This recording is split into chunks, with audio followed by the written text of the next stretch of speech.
Hello, everybody. It's Serafina, and I'm here with your daily tarot and astro insight. So, today, Pluto, the lord of the underworld, of transformation, of death, is meeting up with Mars. Mars is the lord of war, he's the masculine. And they're also meeting up with Venus. Venus is the goddess of love, of harmony, of sexuality. So, what does this mean? I think that this is a highly transformative point because it is kind of like denoting the last process of Venus's retrograde cycle. So Venus went retrograde in December, but her shadow period started in mid-November. So she met up with Pluto once, then she met up with Pluto once again, and now this is the third and last time that she's meeting up with Pluto during this synodic cycle. So she went through all her purgative process. She met up with the sun. She burned things away. She realized her self-worth, her value, what's important to her, how she can continue forward in a very Capricornian way, right? It's all about adaptation. It's all about reaching newer heights of ourselves, setting higher standards, right? And now she's traveling with Mars, who is her divine counterpart, the masculine, and she's going through this last Pluto portal. Let's call it a Pluto portal. So, themes, as I've mentioned, around the body, around sexuality, around money, and power plays and power dynamics are going to be highly heightened right now. On the positive side, there's going to be a lot of passion that could almost even turn to obsession, right? So, I find this particular transit is going to be highly transformative for those of us who have done the work. And Pluto can be uncomfortable, right? When we think of the underworld, what do we think, right? Pluto rules the underworld. Some people may think consider it to be like a scary place, right? It's dark, it's unknown, we don't know what's down there. But at the same time, if we think about when we're planting seeds, we're literally planting seeds into the underworld, into the darkness. And this is where things can germinate, right? And so I would like us to kind of like reflect on what this underworld means to us, right? Then we have, Pluto and Mars speaking together right now very strongly. Why? Because not only are they meeting up in the sky, but also archetypally they're very similar. According to ancient astrology, Mars is the ruler of Scorpio and of Aries, right? But then they discovered Pluto and they assigned Pluto, at least in modern astrology, to Scorpio as well. So that means that Mars and Pluto, who are both significators of scorpionic energy, which is highly intense, passionate, transformative, shamanic, are talking together right now. Not only that, but Mars is the ruler of the south node of the moon right now because it's in Scorpio. And then we have the north node of the moon, which is in Taurus, and that's ruled by Venus. So what does that mean? That the two rulers of the north and the south node of the moon right now, which represent fate, which represent the past and the present, are meeting together and going through this Pluto portal. So what does this mean? It means that lots of us have been going through a huge purgation process. We have been releasing old skins, old values, old ways of thinking, old egos that no longer serve us, and we're like allowing them to be destroyed and in this underworld process. And then with the north node of Taurus and Venus's influence, new things are coming in. New karmic contracts are going to be coming in. And karmic contracts are not always negative. I always like to give the example of Alex and Alison Gray, who are two of my favorite painters. They met when they were very young, and they obviously, already had their souls recognized each other, and they started to create transformative art, and now they have a whole community of art and spirituality, which is, in my opinion, very admirable. So you could see that as a karmic contract, right? Karmic contract does not always denote something negative. It's just highly transformative, and usually they're here to help catalyze change in the world. So that is something that this transit could be bringing in for us. And of course, there's always these negative sides, right? Like we know that there's war that's going on in different parts of the world right now. That's very Mars-Pluto, right? If we think about, the Lord of War with the Lord of the Underworld and Death, that can be quite difficult, right? So Pluto is rarely subtle. It's like a volcano. It comes up and it's just like, this is what needs to change right now. These obsessive compulsive thoughts or patterns really need to change right now. On the counter side, there could be so much passion and so much love. So just kind of wanted to bring that in. And, just the power of manifestation in general, right? If we have this underworld kind of like cocoon environment, being able to hold whatever it is that we want to bring into the world with this Martian energy, with this Venusian love, it has the potential for really strong, beautiful relationships, creative aspects, and healing. Of course, always healing. Okay, so let's move to the tarot cards. I'm using this new deck, which is called the New Moon Tarot. It was actually made by somebody here in British Columbia. I forget her name. And this was actually a gift to me from my friend Leah. So thank you, Leah, for this New Moon Tarot. Okay. So I would like to call upon the spirit of the universe that loves us unconditionally. I would like to call upon the spirits of this land and of this ocean and of this island, and I thank them for holding the space and for their ancient wisdom.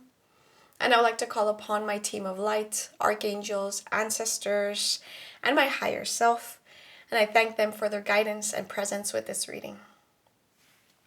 Okay.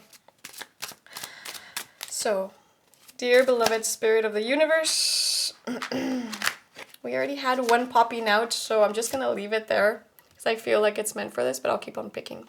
We have the Chariot. What guidance is there for the collective today? Whoa, cards are jumping today.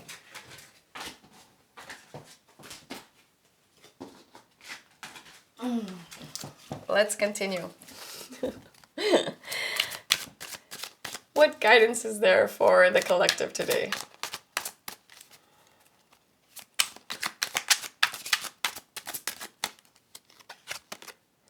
We have the Eight of Swords.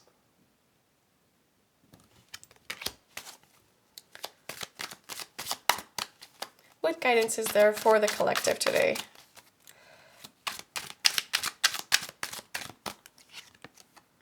We have the Sun. That's very contrasting. What further guidance is there for the collective today? We have the Seven of Swords. And I'll pick one more. What further guidance is there for the collective today?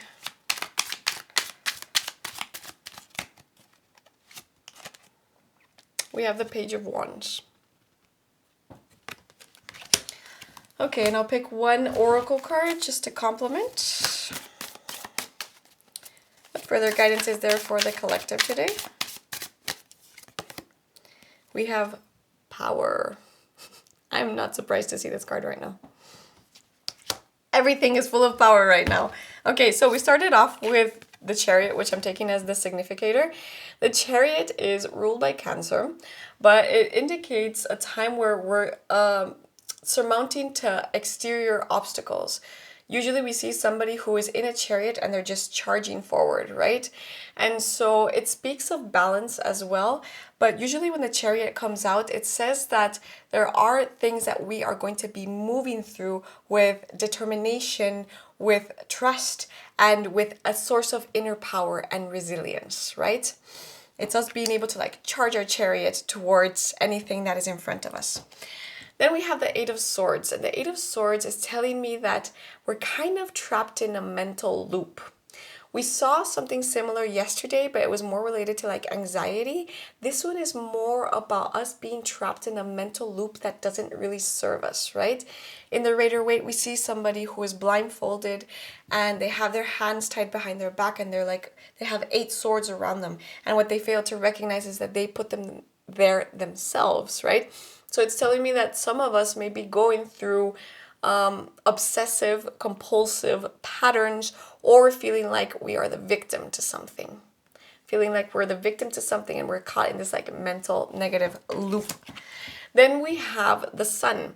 The Sun is one of the best cards in my opinion.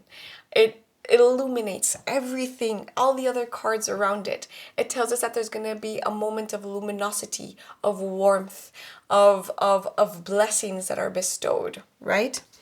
Then we have the Seven of Swords, which can indicate some sort of altercation.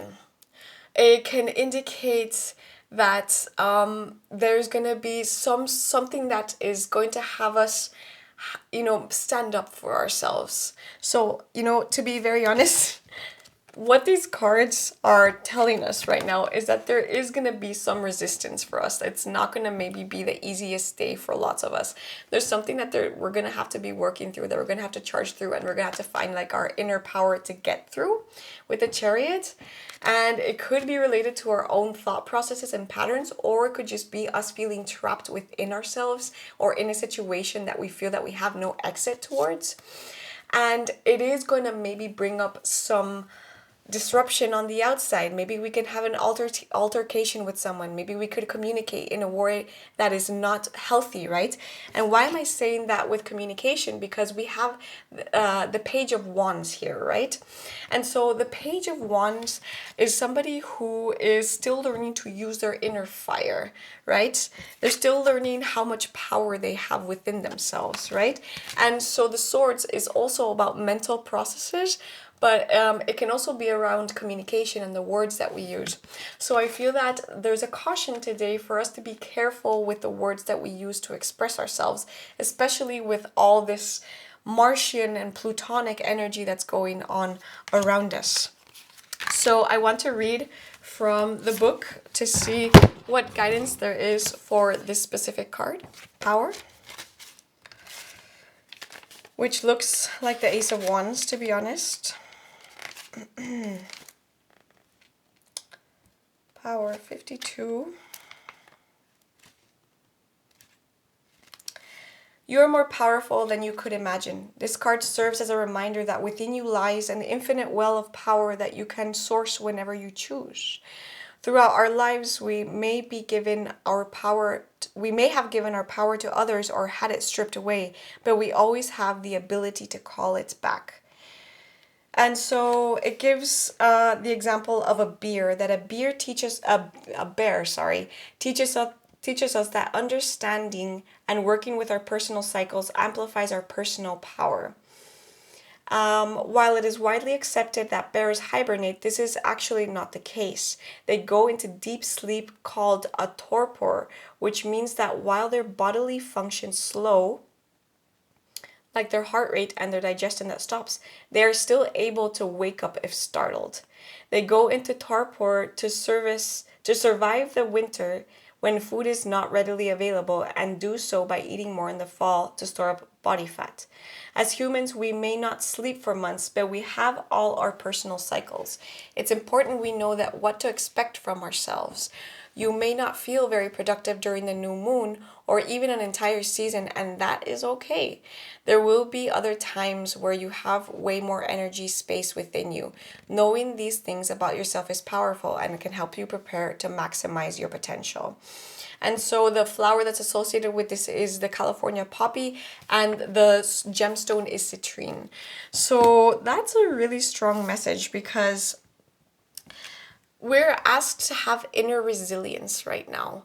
We are asked to have like almost a hard exterior shell. And I'm saying that because that's what the Chariot is, right? The Chariot is like the crab. It has a strong exterior shell with a soft interior.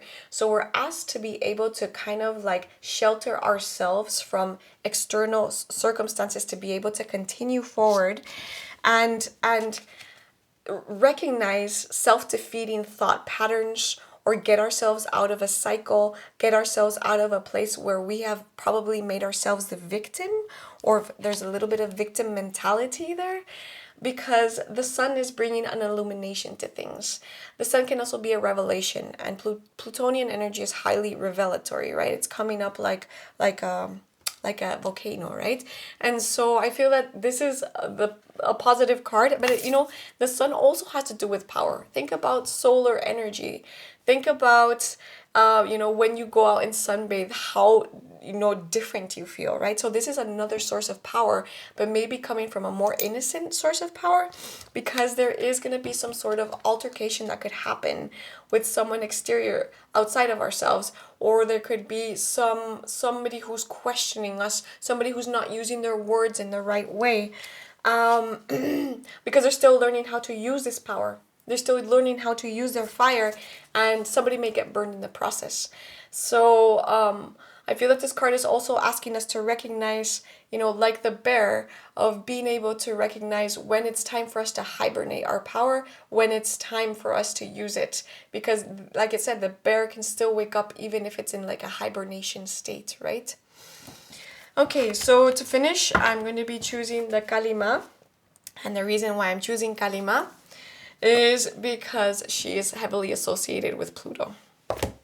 She comes to clear out what no longer needs to be around us. So, beloved Mother Kalima, what loving guidance is there for the collective today?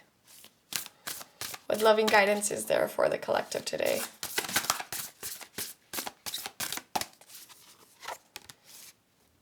We have Dharma of Kali. Dharma of Kali. So let's see, here we already have like something that's split down. We have like her lighter side, right? With the flowers and the gold. And then on this other side, we have the skulls. And, she's holding some sort of gold thread. So it's kind of like, I don't want to see it just as like the lighter and darker side. I just want to see it like the two sides of ourselves that are complementing each other. And it's speaking of Dharma, it's speaking of what we came here to do in the world. So I'm very interested to see what this says. It's number 37, by the way, for those of you who have this. Dharma of Kali. Her every action is infused with loving purpose. Every challenge and every opportunity in your life exists by her divine design. Her spiritual intelligence is within your heart. When you trust in your integrity and proceed according to your soul's values, you are trusting and empowering her to be at cause in your life. Everything that is happening is part of how your prayers are being answered. A new order is to be established, and you are being led into it. Wow. So I love here what it says about your, and proceed according to your soul's values. Very, very Venusian, very Taurus, very North Node, right? And so it could be that any adversity that we are facing today, the way to approach it and the way to find blessings and illumination is to continue with our soul values. Let's not think about what the ego wants. Let's not think about all the other implications that could be around making a decision or confronting some sort of obstacle, but more checking in with ourselves of like, what is important to us? What is it that we value? Everything is happening as part of your prayers, and as they're being answered, a new order is to be established. So in order for a new order to be established, there means that there has to be some destruction, right? To honor the Dharma means to live according to genuine spiritual principles. What those principles are depends on your inner values. To live according to your values means living with integrity of being, conducting yourself according to an inner spiritual code. If you are not quite ready to take such responsibility, or do not yet have the confidence to trust in your own values, work with an external moral code to attempt to align with that now. So it kind of speaks of like how there is a place and time when people have to adhere to external moral codes, because maybe they haven't questioned or found their own moral codes within themselves, and they don't know what it is that they value yet. However, part of the spiritual process, or just individuation process, is when we're able to question these imposed values and morals by society, and we're able to check in with ourselves and have our we become our own compass. And I feel that this is really prevalent with a lot of things that are going on in the world right now. So I feel that it says, This card brings a message that your most abundant, successful manifest when you are aligned with your integrity. You do not need to put your faith in pathways or projects that do not resonate with your deeper spiritual knowing and values. Seeking the ways of the world to bring you what you need is only going to limit your spiritual progress and undermine the most abundant manifestation of your purpose. If you intuitively know that you need to engage with a more traditional worldly means of progress, then you can do so with your spiritual integrity intact and guiding you to do so as you stay true to yourself in the process. You are guided from within, you shall make the best progress. So, I feel that for today, there is going to be some adversity, something that's going to make us question our values, are going to make us question things that are happening outside of ourselves, and we're going to have to continue forward. But in order to continue forward, we're going to have to check what mental loops we're stuck in, right? How we have self-limiting beliefs and how we can come out of like victim mentality, because the sun is here to illuminate things and to bring things out from the underworld for us. And that may require some adversity and us learning how to harness our power. But ultimately, we have a lot more strength and power than what we give ourselves credit for. And we just have to go and connect back to our values, to our self-worth, what is important for us, not for the external world, because I am my own inner compass, and that's how it should always be. And when I live with integrity, everything falls into place. Okay, I hope that this was useful for you. I will be back here tomorrow with another tarot reading. Bye.